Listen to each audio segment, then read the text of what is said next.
how to turn on aim assist in Fortnite. In this video, I'm going to show you how to enable aim assist or auto aim in Fortnite. And if this video helps you, please consider giving it a like and also subscribe to my channel because that really helps me out.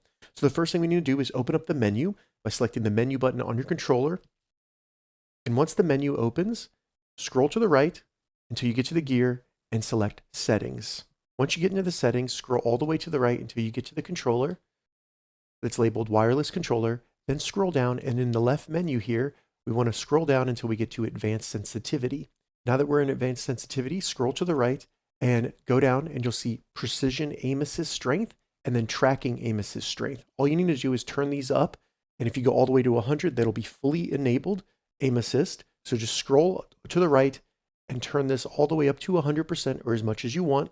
Then go down to tracking aim assist and do the same thing. Once you're done, save these settings changes by selecting apply, which is triangle on a PlayStation or Y on a Xbox. Then go back and you have now turned on aim assist in Fortnite. If this video helped you, give it a thumbs up and please consider subscribing to my channel.